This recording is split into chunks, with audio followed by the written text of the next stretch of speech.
Makanya para ulama mengatakan sudah menjadi hal yang semestinya dilakukan oleh setiap muslim dan muslimah adalah meminta kepada Allah Azza wa Jalla agar jangan meninggal dari muka bumi ini, meninggalkan muka bumi ini dengan meninggal dunia tentunya, dengan mati, kecuali dia sudah terselesaikan urusannya sama semua makhluk. Di antara doa yang mulia itu kita ucapkan, ya Allah, ingatkanlah hambamu ini apapun yang berhubungan dengan haknya orang lain sebelum hamba meninggal dunia, dan mudahkan hamba untuk menyelesaikan. Mungkin utang, mungkin pernah ambil, mungkin pernah mukul, mungkin pernah ini, banyak hal kita nggak tahu, gitu kan? Jangankan dengan orang lain, orang tua sama anak saja, atau anak sama orang tua, pada hari kiamat saling lari. Yauma yafirru mar'u min akhihi, pada hari itu orang lari dari saudaranya sendiri.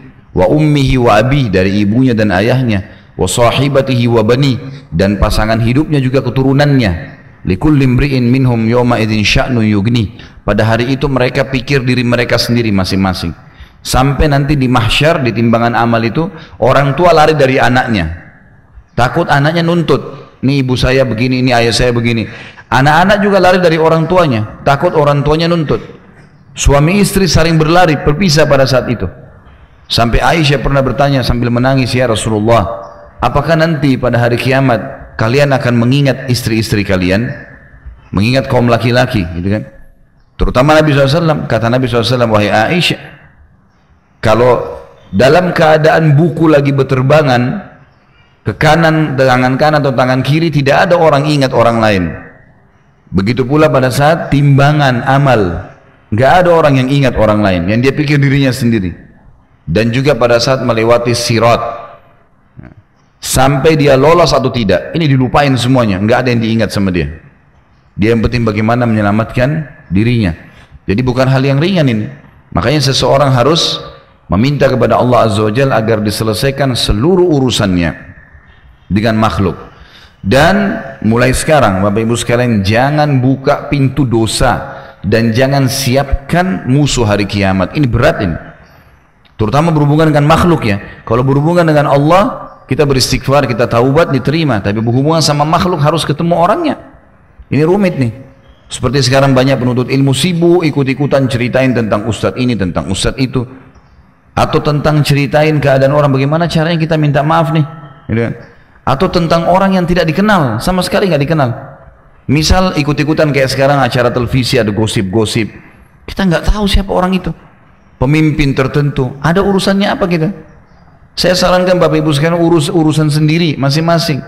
Muhasabah, hari ini sholat kita sudah benar belum? Kita sudah puasa benar belum? Hari ini sudah sedekah belum? Kita baca Quran belum? Zikir pagi sore sudah jalan belum? Dan itu bukan satu kali, setiap hari. Karena kalau kemarin kita sudah kerjain, hari ini juga tetap ada buku amal. Dan kita membutuhkan setengah pahala untuk masuk ke dalam surga. Maka jangan siapkan musuh nih. Ada orang begitu subhanallah, tiap hari mencari musuh, bukan cuma di dunia, di akhirat juga dia akan jadi masalah. Jadi seorang mukmin harus lebih hati-hati, harus lebih hati-hati, karena ini bukan main-mainnya. Ini masalah masuk surga atau masuk neraka. Dan ini parah sekali ya. Kalau masuk surga ya alhamdulillah, kalau masuk neraka dulu kan repot nih. Ingat hadis Nabi SAW yang sudah kita bahas, ada orang hari kiamat yang paling besar nikmatnya di dunia, anggap raja dunia, tidak pernah merasakan kesulitan, semua ada kebutuhan hidupnya. Lalu didatangkan hari kiamat dan dicelupkan satu celupan di neraka, bukan satu jam, mungkin bukan 1 menit, cuma dicelupin, dikeluarin berapa detik. Ditanya, kamu pernah rasain kenikmatan nggak selama ini? Dia bilang, belum pernah hai Tuhanku. Hilang semua yang 70 tahun, 80 tahun nikmat di dunia, hilang dengan satu celupan di neraka. Bagaimana kalau sehari? Bagaimana kalau 2 hari? Bagaimana kalau musuhnya banyak? Habis pahalanya dan dosa-dosa mereka ditimpakan pada dia. Ini harus hati-hati sekali. Jangan main-main dengan soal-soal seperti ini karena berbahaya ya. Berbahaya. Jadi selalu bahasa saya, tutup semua pintu-pintu dosa semaksimal mungkin, terutama berhubungan dengan makhluk. Jangan siapkan musuh hari kiamat, karena Allah itu Maha Pengampun, Maha Penyayang. Allah masih bisa maafin kita, gitu kan? Tapi kalau makhluk ini berbahaya, apalagi kalau sampai di bawah hari kiamat, ini berbahaya. Jangan putus silaturahim, jangan buat musuh-musuh dengan tetangga, ya, apalagi jangan buat musuh dengan orang yang tidak dikenal. Ini bahaya. Bagaimana caranya minta maaf, gitu kan? Ya kalau dia terima maafnya, kalau tidak kan jadi repot, ya. Lalu untuk apa? Sibuklah dengan diri kita sendiri, makan kalau lapar, minum kalau haus, azan, sholat, ibadah maksimal, berzikir, baca Quran. Umur terbatas. Sampai kata Nabi SAW, beruntunglah seseorang itu. Saat beruntung, kata para sahabat, siapa ya Rasulullah? Orang yang mengejar derajat tinggi di surga. Orang yang sibukkan diri dengan waktunya ibadah saja kepada Allah. Nggak ada waktu untuk berbuat maksiat. Maka itu beruntung sekali orang ini. Luar biasa. Dan itu enak kok kalau kita sibukkan diri dengan ibadah kan. Nah, semestinya begitu. Jadi golongan yang pertama yang lolos tanpa hisab, golongan kedua masih dihisab dulu, tapi kalangan orang-orang beriman. Dan ini juga terbagi dua lagi yang orang dihisab ini. Ada orang yang timbangan amal baiknya lebih berat, maka masuk ke dalam surga. Ada orang mukmin yang ditimbang tapi dosanya lebih berat, ini masuk neraka dulu. Ini masuk neraka dulu. Golongan yang ketiga yang tidak ada lagi hisabnya, tapi bukan ke surga, ke neraka. Seperti orang kafir, orang musyrik, orang-orang munafik. Ini nggak ada lagi timbangan amal karena nggak ada gunanya. Timbangan amal buat mereka tidak ada manfaatnya. Sebagaimana dalam hadis Bukhari, Aisyah pernah bertanya kepada Nabi SAW tentang seseorang tokoh Mekah. Ya. Orang ini terkenal sekali dengan kebaikannya, suka bantu orang, silaturahim keluarganya bagus. Semua kalau orang Islam nih pahalanya besar sekali. Apakah bermanfaat buat dia ya Rasulullah? Kata Nabi SAW, tidak sama sekali, karena dia belum beriman kepada Allah, belum masuk Islam. Jadi orang kafir sebaik apapun perbuatannya tidak ada manfaatnya buat dia, sama sekali, ya, tidak akan bermanfaat buat dia. Maka ini golongan-golongan manusia nanti di timbangan amal pada hari kiamat. Tentu saja orang yang akan lewat di atas sirat ini adalah orang-orang yang akan lolos ke surga tanpa hisab, atau orang-orang yang akan lolos ke surga tapi dengan hisab, dan juga orang-orang yang akan masuk neraka dulu baru surga, ya, yang harus masuk ke neraka dulu. Dia harus masuk ke neraka dulu tapi nanti jadi penghuni surga. Ini yang lewatin sirat. Kalau orang kafir, orang munafik, ini semua tidak ada sirat buat mereka. Mereka begitu dibuka pintu neraka, orang-orang lagi pada timbang amal, mereka sudah dijeblosin di neraka. Udah nggak butuh hisab ini. Ya. Wa na'udzubillah, ini jangan sampai menjadi golongan yang ketiga, tapi kita targetnya adalah menjadi golongan yang pertama, yaitu orang-orang yang masuk surga tanpa hisab itu sendiri. Sirat ini dibentangkan di atas neraka. Kita akan baca hadis-hadisnya. Di antaranya adalah hadis yang cukup panjang. Hadis ini diriwayatkan oleh Imam Muslim, nomor 70 kalau tidak salah hadisnya. Disebutkan Abu Hurairah radhiyallahu anhu meriwayatkan sabda Rasulullah SAW, Allah mengumpulkan manusia, lalu kaum mukminin berdiri hingga surga berada di dekat mereka, maksudnya di hadapan mereka. Lalu mereka mendatangi Adam seraya mengatakan, wahai bapak kami, bukankah surga, bukakanlah surga untuk mereka. Adam menjawab, tidakkah yang mengeluarkan kalian dari surga melainkan karena dosa bapak kalian? Adam, maksudnya diri dia sendiri, aku tidak berhak akan hal itu, pergilah kepada anakku Ibrahim Khalilullah. Lalu beliau SAW melanjutkan, maka Ibrahim mengatakan, aku tidak berhak akan hal itu, aku hanyalah Khalil, kekasih semasa di dunia. Pergilah kepada Musa yang diajak bicara oleh Allah secara langsung. Mereka pun mendatangi Musa alaihissalam, maka ia mengatakan, aku tidak berhak akan hal itu. Pergilah kepada Isa, kalimat Allah dan ruh darinya. Isa alaihissalam mengatakan, aku tidak berhak akan hal itu. Akhirnya mereka datang kepada Muhammad SAW. Maka beliau diizinkan serta amanah dan kasih sayang didatangkan. Lalu keduanya berdiri pada dua sisi sirat, sebelah kanan dan sebelah kiri. Orang pertama dari kalian berjalan seperti kilat. Abu Hurairah anhu meriwayatkan atau mengatakan, aku mengatakan ayah dan ibuku sebagai tebusannya, wahai Rasulullah. Ini maksudnya ayah dan anda lebih mulia daripada ayah dan ibuku. Ini biasa digunakan khusus untuk Nabi SAW. Bagaimana seperti jalannya kilat? Golongan pertama yang lewatin sirat yang tanpa hisab, cepatnya seperti kilat. Beliau menjawab SAW, apakah kalian tidak melihat kilat? Bagaimana ia datang dan pergi dalam sekejap mata? Kemudian seperti burung yang sedang terbang, dan Yang ketiga, laki-laki yang berjalan cepat atau tepatnya berlari. Amal-amal mereka lah yang menjalankan mereka. Sedangkan Nabi kalian berdiri di atas sirat seraya mengucapkan, wahai Rabb, selamatkan, selamatkan, hingga amal-amal hamba menjadi lemah, hingga ya, seseorang datang tapi tak kuasa berjalan kecuali dengan merangkak. Sampai sini ditahan dulu. Kita harus tahu kalau amal-amal yang kita kerjakan, sholat, puasa, sedekah, apalah amal-amal soleh semua yang kita kerjakan, itu manfaatnya di sini. Membantu seseorang melewati sirat. Sebagian ulama hadis mengatakan seperti kendaraan. Makanya ada sabda Nabi SAW yang mengatakan kalau nanti akan melemah.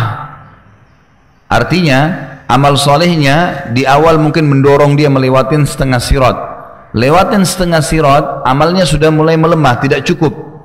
Maka dia tadinya jalannya cepat, terbang seperti burung terbang, seperti orang berlari, tiba-tiba jadi lambat sampai dia merangkak. Artinya sudah sangat lemah amalnya, gitu kan? Jadi ternyata amal itu punya pengaruh di sini.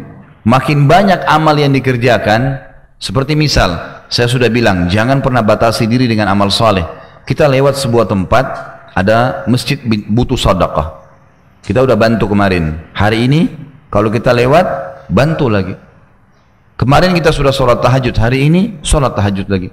Kemarin sudah sholat duha, hari ini sholat duha. Walaupun amal sunnah, ulangin terus. Pengulangan ini akan sangat membantu amal yang sangat besar nanti yang membantu kita melewati sirat. Sebagaimana amal juga menentukan derajat di surga, tingkatan kita di surga. Jadi ada dua hal yang dibantu dengan amal ya. Lewat di sirat dan juga menentukan derajat di surga. Kalau masuk ke dalam surga dengan rahmat Allah, masuk ke dalam surga dengan rahmat Allah. Karena nanti ada orang-orang yang amalnya memang tidak cukup. Misal amalnya cuma 9.000, dosanya 10.000. Tapi ada orang yang Allah sayangi, mungkin karena memang dia berusaha ingin bertaubat tapi belum sempat bertaubat misal. Sebagian ulama mengatakan orang yang tidak berdebat, tidak mendebati Allah. Pada saat Allah bilang ini amalmu, ini amalmu, ini amalmu, dilihatin amal baik, amal buruknya lebih banyak. Dia akui semua, iya ya Allah memang saya lakukan. Orang yang seperti ini akan dibantu oleh Allah. Sebagaimana hadis Bukhari menjelaskan, dikenal dengan hadis bitaqah, hadis kartu ya. Itu kata Nabi SAW, nanti akan datang orang hari kiamat didatangkan bergunung-gunung dosa. Sampai amal solehnya tidak kelihatan karena banyaknya dosa yang dikerjakan. Tapi dia orang mukmin yang bertauhid kepada Allah. Dosa yang dia lakukan adalah bukan dosa syirik, bukan dosa kufur. Lalu kemudian Allah bertanya padanya, apakah ada amal kamu yang bisa mengalahkan dosa-dosamu ini? Dia bilang tidak ada ya Allah. Sudah jelas saya masuk ke neraka. Dia akuin, gitu kan? Maka dikeluarkanlah sebuah kartu yang tertulis la ilaha illallah yang pernah dia ucapkan tulus dari hatinya. Lalu kemudian pada saat itu ditaruh la ilaha illallah di timbangan amalnya, kemudian amal buruknya di sebelah kiri. Pada saat diletakkan maka tiba-tiba semua amal buruknya terlempar dan menjadi beratlah amal solehnya. Lalu dia selamat gara-gara itu. Tapi ini karunia Allah, gitu kan? Ini nggak bisa kita menggantungkan diri kita di situ. Karena tentu saja saya bilang tadi amal soleh ada dua fungsinya. Fungsi yang pertama membantu melewati sirat, fungsi yang kedua peninggian derajat di surga. Jadi bisa saja orang ini lolos masuk surga benar, tapi derajat di surganya rendah. Derajat di surganya rendah. Jadi fasilitasnya biasa. Lalu untuk apa kita cari biasa kalau kita bisa dapat yang luar biasa? Ya? Iya.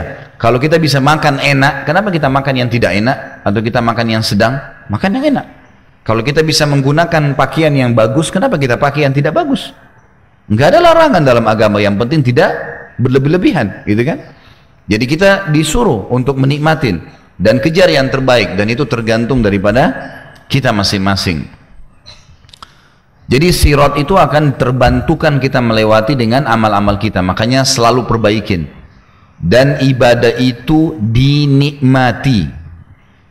Beda orang nikmati dengan orang tidak nikmati ya. Misal kalau ada di antara kita yang lagi makan dan dia nikmatin makanan itu, walaupun makanan itu sederhana, mungkin cuma sepotong tempe misalnya, Tapi kita bedakan antara orang yang makan dan dia menikmati setiap gigitannya dengan orang yang makan hanya menghilangkan lapar. Beda. Kadang-kadang kita lihat subhanallah ada orang kalau nikmatin itu walaupun makanan sedikit tapi dia makan lahap sekali dan kita rasanya pengen ikut makan gitu kan. Seperti itu orang menikmatin.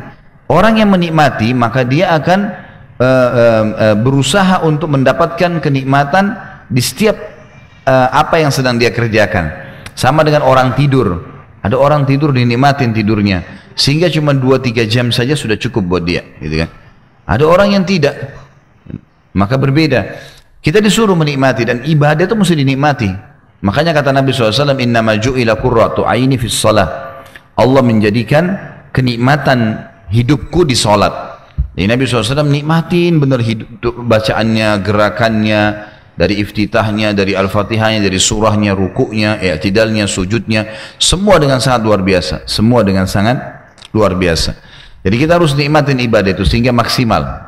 Karena Nabi SAW berikan gambaran ada orang yang setengah-setengah terima ibadahnya. Seperti misalnya sabda Nabi SAW, ada seseorang di antara kalian hanya menerima setengah pahala sholatnya. Ada yang cuma menerima sepertiga pahala sholatnya, ada yang menerima seperempat, ada yang cuma 1/10, ada yang tidak terima sama sekali. Nah, dia tidak menikmati ibadah yang dia kerjakan gitu kan? Orang yang menikmati puasa Ramadan misalnya maka tidak ada haus karena dia merasa menikmati dan dia memang memprogramkan nanti buka puasa dia kirim sinyal di tubuhnya, di otaknya saya baru makan, sugestinya seperti itu, maka biasa saja mau panas mau nggak panas.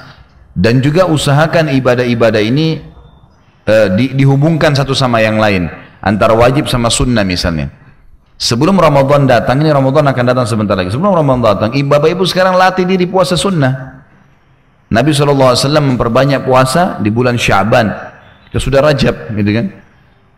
Kemudian puasa orang yang biasa Senin Kamis, orang biasa Ayyamul Bid, gitu kan? Nggak kaget kalau Ramadan datang. Yang kaget itu seminggu pertama Ramadan orang yang tidak pernah puasa. Gitu. Tapi kalau dia sudah terbiasa menghubungkan ibadah satu sama lain, tidak ada masalah. Orang yang terbiasa sedekah, ringan bagi dia untuk zakat. Orang yang terbiasa umrah, ringan bagi dia haji. Yang itu. Karena dihubungkan antara satu ibadah dengan ibadah yang lainnya. Lalu kata Nabi SAW di sini, ada yang orang amalnya menjadi lemah. Ya, karena kualitas ibadahnya sudah kurang, sebagian berhasil melewatkan dia setengah sirat misalnya kan gitu. Maka kemudian dia pun jalan sampai merangkak, ya. Hingga seseorang datang tidak kuasa berjalan kecuali dengan merangkak.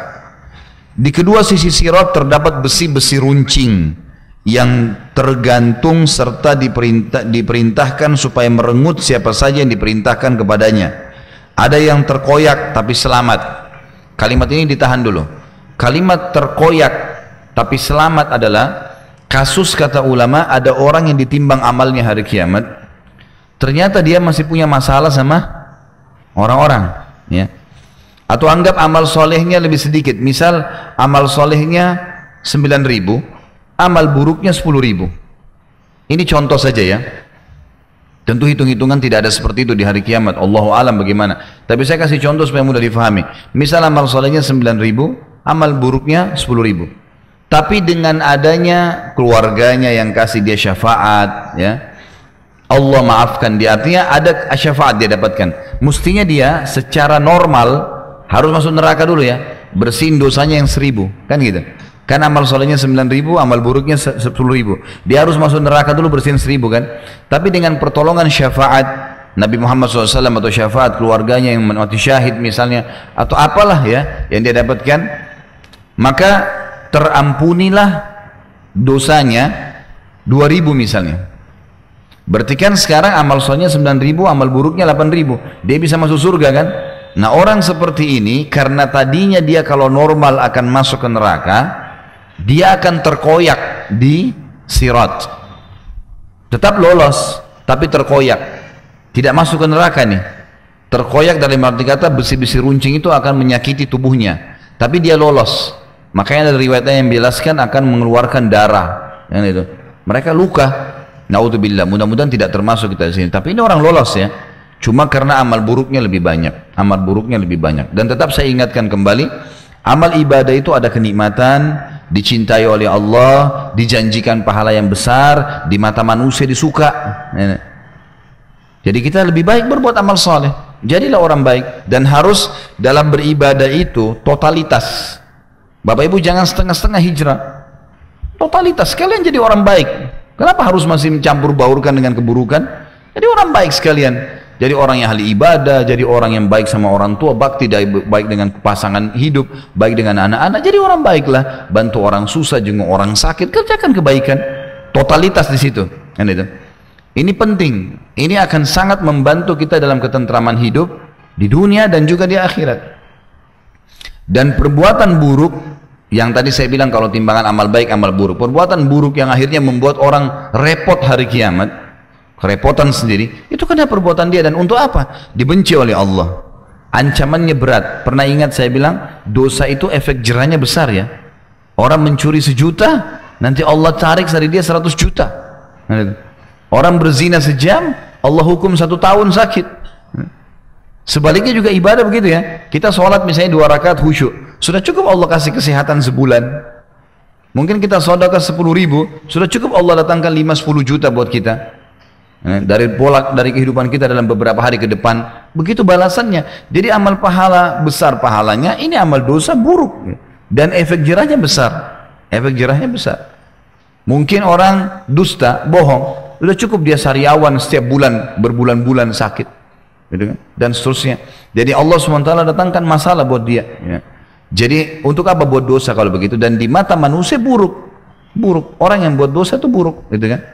Yang selalu mukul orang, yang selalu ghibah, yang selalu durhaka sama orang tuanya dibenci. Lalu untuk apa kita lakukan?